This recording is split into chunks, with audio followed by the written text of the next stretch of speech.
تبارک و تعالی قرآن مجید فرقان حمید کے اندر نماز قائم کرنے کا حکم دیتا ہے، اور اسی لیے ہمارے پیارے نبی حضرت محمد مصطفیٰ صلی اللہ علیہ وسلم نے فرمایا کہ نماز میری آنکھوں کی ٹھنڈک ہے۔ رسول اللہ صلی اللہ علیہ وسلم نے کیا فرمایا کہ نماز میری آنکھوں کی ٹھنڈک ہے۔ تو میرے بھائی دوستوں، جب رسول اللہ صلی اللہ علیہ وسلم کس جگہ پر آندھی آتی یا طوفان آتا یا زلزلہ آتا یا خوشی ہوتی یا غمی ہوتی، تو اس وقت بھی ہمارے پیارے نبی حضرت محمد مصطفیٰ صلی اللہ علیہ وسلم نماز پڑھا کرتے تھے۔ اور آج کل جب زلزلہ آئے یا آندھی آئے یا طوفان آئے تو لوگ کیا کرتے ہیں، گھروں کے اندر بیٹھ کر ٹی ویاں چلا لیتے ہیں، کوئی موبائل پکڑ لیتا ہے، موبائل پکڑنے کے بعد خبریں چلاتے ہیں، اس کے اندر دیکھتے ہیں کہ آج دیکھتے ہیں ہم کہ کسی کے گھر کی کوئی چھت گر گئی ہے، یا دیکھتے ہیں کہ کسی کی فیکٹری گر گئی ہے، یہ دیکھتے ہیں یہ لوگ۔ حالانکہ ہمارے پیارے نبی حضرت محمد مصطفیٰ صلی اللہ علیہ وسلم چاہے ان کے پاس کوئی خوشی ہوتی یا کوئی غم بھی ہوتا، تو ہمارے پیارے نبی حضرت محمد مصطفیٰ صلی اللہ علیہ وسلم نماز پڑھتے تھے۔ میرے پیارے دوستوں، ایک اور جگہ ہمارے پیارے نبی حضرت محمد مصطفیٰ صلی اللہ علیہ وسلم نے ایک مجلس لگی ہوئی تھی، وہاں پر میرے پیارے نبی حضرت محمد مصطفیٰ صلی اللہ علیہ وسلم نے صحابہ سے سوال کیا کہ اے میرے پیارے صحابہ، اگر ایک انسان ہے، اس انسان کے گھر کے پاس ایک نہر ہو، وہ انسان اس نہر میں 5 مرتبہ نہائے، 5 مرتبہ، تو اس کے جسم کے اوپر یا اس کے بدن کے اوپر کوئی میل رہ جائے گی؟ تو صحابہ نے عرض کی کہ یا رسول اللہ صلی اللہ علیہ وسلم، کوئی میل نہیں رہے گی۔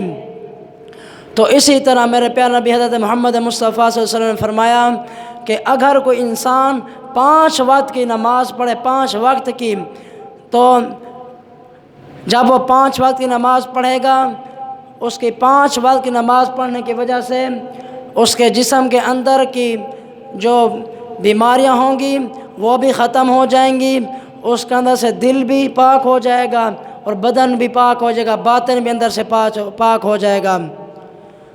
اور ایک اور جگہ حضرت ابو طلحہ رضی اللہ تعالیٰ عنہ ایک باغ کے اندر نماز پڑھ رہے تھے۔ نماز پڑھتے پڑھتے ایک ان کے باغ کے اندر پرندہ آ گیا۔ اس پرندہ جب اس باغ کے اندر آیا تو وہ باغ اتنا گھنا تھا کہ جو پرندہ اس باغ کے اندر آیا تو وہاں سے باہر نہیں نکل سکا۔ جب وہ پرندہ اس باغ کے اندر سے باہر نہیں نکل سکا تو پرندے نے اونچی اونچی آوازیں نکالنا شروع کر دی۔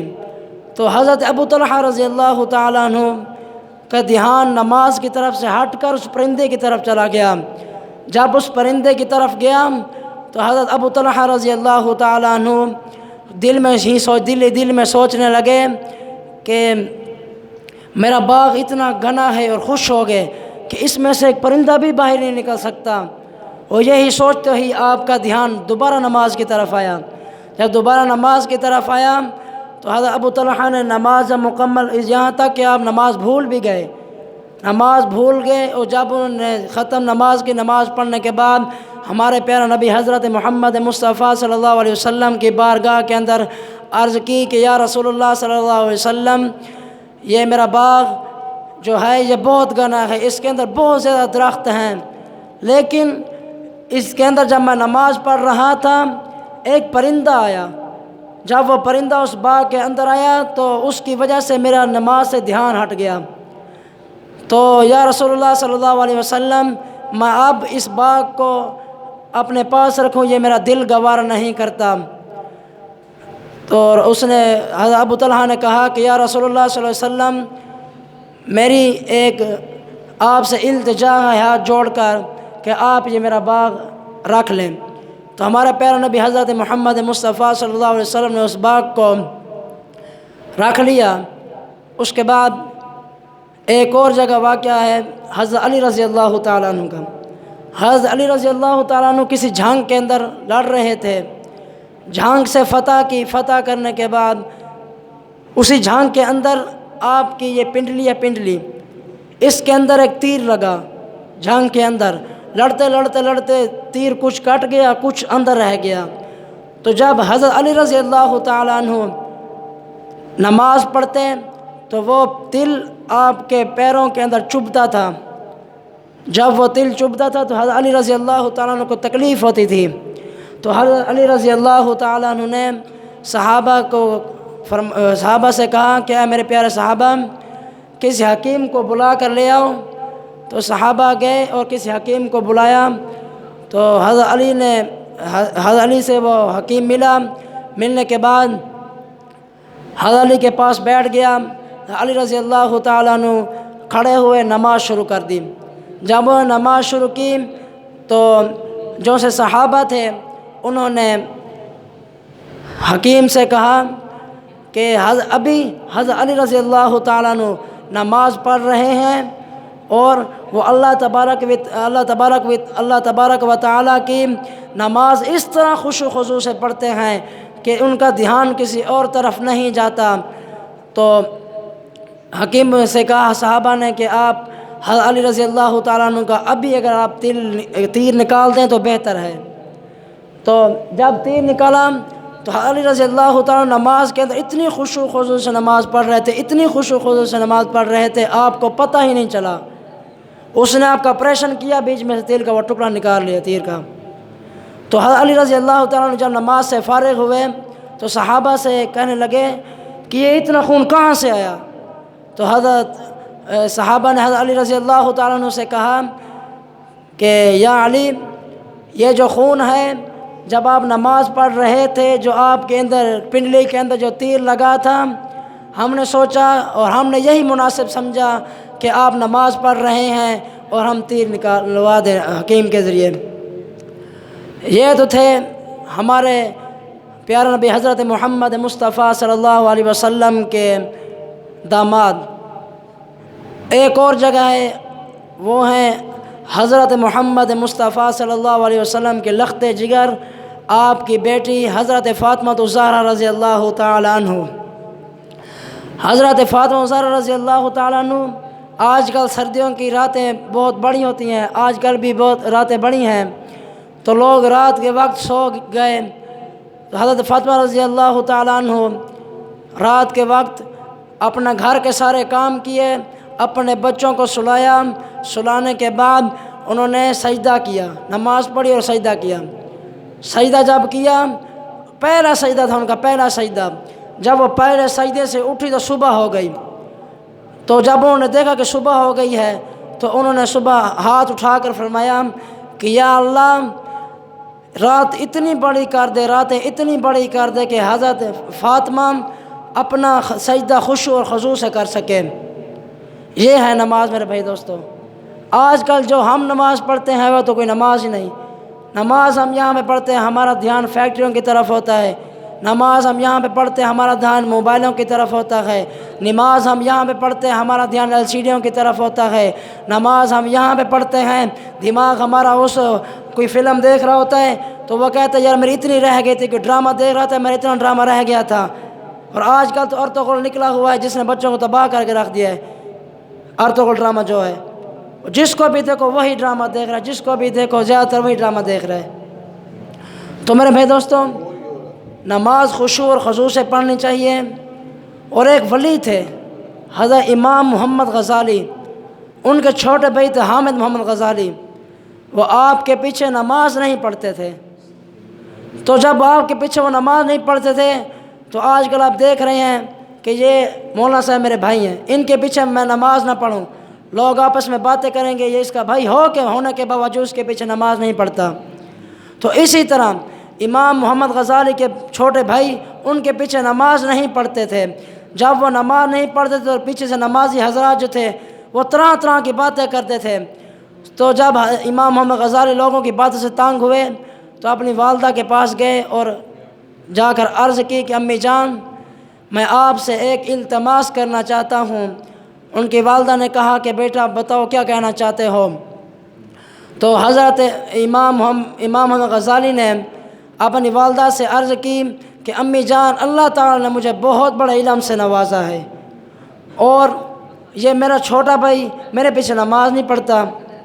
تو اس کی والدہ نے کہا کہ بیٹا آج ہی حامد کو بلاؤں گی اور اس سے کہوں گی کہ بیٹا تمہارے بڑے بھائی امام محمد غزالی کے پیچھے نماز پڑھی کرو۔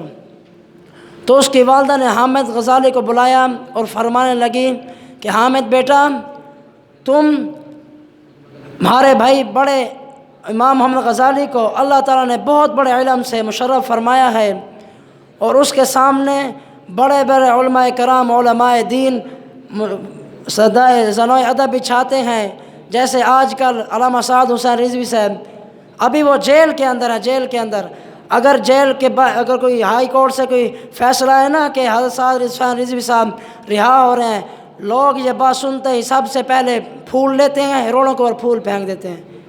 یہ بات سچ ہے۔ کچھ دن پہلے 2-2.5 مہینے پہلے سعد رضوی صاحب کا یہ ہوا تھا، یہ عدالت کی طرف سے فیصلہ آیا تھا کہ سعد رضوی صاحب کو رہا کیا جا رہا ہے۔ تو وہاں پہ لوگوں نے جامع مسجد رحمۃ اللہ للعالمین کے باہر لوگوں نے پھول بچھا دیے، اور اگر کوئی بندہ وہاں میں پیر رکھے نا تو آپ گھٹنے بھی اس کے نیچے چل جائیں گے، پھولوں کے نیچے۔ لوگ باہر سے گھروں سے پتہ نہیں کہاں سے پھول لے کے آئے، اور نیٹ کے اوپر آ رہا تھا کہ پھول بھی لوگوں کی دکانوں کے اوپر ختم ہو گئے تھے، اتنے لوگوں نے پھول لیے۔ تو امام محمد غزالی کی اسی طرح تھے، وہ بھی اللہ کے بہت بڑے ولی تھے، تو ان کے لیے لوگ بڑے بڑے علماء دین بھی پھول لے آتے، بہت بڑے علماء لوگ بھی پھول لے کے آتے۔ تو امام محمد غزالی کے چھوٹے بھائی حامد محمد غزالی کو ان کی والدہ نے کہا کہ بیٹا آج کے بعد میں آپ کو حکم دیتی ہوں کہ آپ اپنے بڑے بھائی امام محمد غزالی کے پیچھے نماز پڑھو گے۔ تو حامد محمد غزالی نے اپنی ماں کے ہاتھ چومے، ماں سے کہا کہ امی جان، آپ کا حکم میرے دل کے اوپر ہے، آپ کا حکم میرے سر کے اوپر ہے، آپ کا حکم میری آنکھوں کے اوپر ہے۔ جب ان کی والدہ نے یہ سنا تو ان کی والدہ خوش ہو گئی، تو ان کی والدہ نے آپ کا ماتھا چوم لیا۔ اور آج کل کے لوگ آج کل کے یہ باہر کے لوگ ہیں، واہیات قسم کے لوگ ہیں، ان کو اگر ماں کہے بیٹا اپنے بھائی کے پیچھے نماز پڑھنی ہے یا کسی مولوی صاحب کے پیچھے نماز پڑھنی ہے، تو وہ کہتے ہیں نہیں امی جان ٹائم نہیں لگتا، ایسے ہے، تو ایسی باتیں کرتے ہیں۔ جب ماں ایک دو تھپڑ لگا دے نا بیٹے کو تو وہ بیٹا گالی بک دیتا ہے۔ ایسا بیٹا بہت ہی بدبخت قسم کا بیٹا ہے جو اپنی ماں کو گالی دے، اور جب بیٹا اپنی ماں کو گالی دیتا ہے نا ماں کو، تو ماں کا دل اندر سے ٹوٹ جاتا ہے، ریزہ زخمی ہو جاتا ہے اندر سے۔ تو میرے بھائی دوستو یہ توجہ کرو، باتیں نہ کرو۔ تو جب ان کی آج کل کی ماؤں کا دل ٹوٹ جاتا ہے، تو آج کل کے سے یہ لڑکے پان کھاتے ہیں، شرابیں پیتے ہیں، سگریٹیں پیتے ہیں، اور ہاتھوں کے اوپر یہ جو گانے بان کہتے ہیں، گلے کے اندر چینیں ڈالتے ہیں۔ یہ میرے استاد ہیں جن کے پاس میں پڑھتا ہوں، استاد علماء شیخ الحدیث و تفسیر مولانا استاد حنیف صاحب، وہ فرماتے ہیں کہ انسان اگر مسجد کے اندر آئے تو اللہ تبارک و تعالیٰ کی بارگاہ میں آئے تو معصوم بن کر آئے، کہے یا اللہ میں تیری بارگاہ میں آیا ہوں نماز پڑھنے کے لیے۔ وہ آج کل لوگ آتے ہیں، کسی نے ہاتھ کے اوپر وہ کڑے ڈالے ہوتے ہیں، کسی نے چین ڈالی ہوتی ہے۔ اب میں ادھر بتا رہا ہوں، جس نے باہر کی ادھر چین ڈالی ہے، کڑا ڈالا ہوگا، کہے گا مولوی میں چھٹی پہ ہے، مولوی تو ایسے باتیں کرتے ہیں۔ یہ مولوی باتیں نہیں کرتے، اس سے نماز بھی نہیں ہوتی۔ یہ میں نے گھڑی ڈالی ہے اس کے اندر گنجائش ہے، علماء کرام نے فتوے میں نے سنے ہیں، اس کے بعد یہ میں نے گھڑی لی ہے۔ اس سے پہلے میرے پاس پٹے والی گھڑی تھی، لیکن اس کے اندر پانی ڈال جاتا تھا۔ میں نے بڑے بڑے اپنے استادوں سے پوچھا، اس کے بعد میں نے یہ گھڑی لی۔ آج یہ کڑے ڈالتے ہیں، مہربانی فرمائیں یہ کڑے اتاریں، اور جب مسجد کے اندر ہیں یہ کڑے اتار کے باہر جوتیوں کے پاس رکھ دیں اپنے کڑوں کو، اور پھر بعد میں چاہے گلے کے اندر ڈالیں چاہے ہاتھوں کے اندر ڈالیں، ٹھیک ہے۔ اور جب حامد محمد غزالی اپنے بھائی کے پیچھے نماز پڑھنے گئے تو ان کے بھائی نے اللہ اکبر کیا، پیچھے حامد نے بھی اللہ اکبر کیا۔ آپ نے رکوع کیا، آپ کے بھائی نے بھی رکوع کیا۔ جب آپ کے بھائی نے رکوع کیا، اس نے بھی رکوع کیا۔ جب آپ سجدے کے اندر گئے تو حامد محمد غزالی نے بھی سجدہ کیا، اور جیسے ہی سجدہ کیا حامد محمد غزالی نماز توڑ گھر چلے گئے۔ جب وہ گھر گئے تو لوگوں نے طرح طرح کی باتیں شروع کر دی کہ اس کا اپنا بھائی ہونے کے باوجود اس کے پیچھے سے نماز توڑ کے گھر چلا گیا ہے، تو اس کا اپنا بھائی ہونے کے باوجود اس کے پیچھے سے نماز توڑ کر گھر چلا گیا ہے۔ تو اس طرح لوگوں نے بہت باتیں کی، تو امام محمد غزالی بہت غصے کے اندر آئے، تو گھر گئے اپنی والدہ سے کہنے لگے کہ امی جان، اس سے تو یہی بہتر تھا کہ ہاں میرے پیچھے نماز نہ پڑھتے۔ تو ان کی والدہ بہت غصے کے اندر آ گئی، تو انہوں نے فرمایا حامد بیٹا ادھر آؤ۔ حامد آئے، وہ ایسے کھڑے ہو گئے۔ ان کی والدہ نے کہا کہ بیٹا تم اپنے بھائی کے پیچھے سے نماز توڑ کر گھر واپس کیوں آئے؟ تو حامد غزالی اپنی والدہ سے کہنے لگے کہ امی جان، جب انہوں نے رکوع کیا میں رکوع کیا، جب یہ سجدے کے اندر گئے تو ان کے دماغ کے اندر ان سے شاید کسی نے مسئلہ پوچھا تھا کہ طلاق کے مسائل کے اوپر، جب یہ نماز کے اندر گئے تو ان کا جو دھیان تھا وہ طلاق کی طرف چلا گیا۔ تو امی جان میں تو نماز اللہ تبارک و تعالیٰ کی پڑھ رہا تھا، نہ کہ طلاق کی۔ ان کی والدہ نے کہا اگر بیٹا آپ یہ بات کرتے ہو نا تو ان کی والدہ نے جو کہا وہ سبحان اللہ ہے۔ ان کی والدہ نے کہا کہ بیٹا تم بھی تو خدا تعالیٰ کی نماز پڑھ رہے تھے، تو تمہارا دھیان اللہ تبارک و تعالیٰ کی نماز کی طرف چھڑ گئے، امام محمد غزالی کے دل کی طرف کیوں گیا؟ تو امام حامد محمد غزالی شرم کے مارے چپ پر کھڑے ہو گئے۔ تو ان کی والدہ نے کہا کہ جتنا ہے گناہ آپ کے بڑے بھائی امام محمد غزالی نے کیا ہے اس کے برابر کے حصے دار آپ بھی ہو۔ اور اس کے بعد ایک اور واقعہ وہ سنا کے میں تشریف لیتا ہوں۔ تو میرے بھائی دوستو، ایک تھا مجنو اور ایک تھا نمازی حضرات۔ تو جو مجنو تھا وہ کسی لڑکی کے عشق میں پاگل ہو کے جا رہا تھا، نمازی نماز پڑھ رہا تھا۔ تو نمازی کے سامنے سے جب وہ مجنو گزرا تو نمازی حضرات نے نماز توڑ کر اس کو 5 سے 6 تھپڑ رسید کیے۔ جب اس مجنو کو رسید کیے تو مجنو نے اس نمازی سے کہا کہ نمازی صاحب میں آپ سے ایک سوال کرنا چاہتا ہوں، ایک سوال۔ تو اس نمازی نے کہا کیا ہے؟ تو مجنو نے کہا چلو میں تو ایک لڑکی کے عشق میں پاگل ہو کے جا رہا تھا، تم تو اللہ تبارک و تعالیٰ کی نماز پڑھ رہے تھے، تو تمہارا دھیان نماز کی طرف سے ہٹ کر میری طرف کیوں آیا؟ حالانکہ نماز تمہیں خشوع و خضوع سے پڑھنی چاہیے تھی، تمہیں تو پتہ نہیں ہونا چاہیے کہ تمہارے آگے سے کون گزر، تمہارے پیچھے سے کون گزر رہا ہے۔ ابھی آپ کو میں نے بتایا نا علی کا انہوں نے یہاں سے پچھلی کے بیچ میں سے آپریشن کیا، نماز پڑھ رہے تھے، ان کو تو پتہ نہیں چلا، اور تو نے نماز توڑ کر مجھے تھپڑ لگا دیے۔ تو نمازی چپ کر کھڑا ہو گیا۔ اس نے کہا دل تو میرا بھی کرتا ہے نمازی تجھے بھی 4-5 تھپڑ واپس میں رسید کروں۔ تو نمازی غصے کے اندر آ گیا، ایک تو میرے آگے سے گزرا ہے اور میرے سامنے باتیں کرتا ہے۔ اس نے کہا آگے سے گزرا معافی، ٹھیک ہے، آپ مجھے بتائیں آپ تو اللہ تبارک و تعالیٰ کی نماز پڑھ رہے تھے، آپ نے دھیان میری طرف کیوں کیا؟ اور نمازی چپ کر گیا۔ تو مجنون نے آخر میں ایک اس کو شعر سنایا، کہنے لگا عشق لیلا میں میری حالت تباہ، وصل حق میں غیر پر تیری نگاہ۔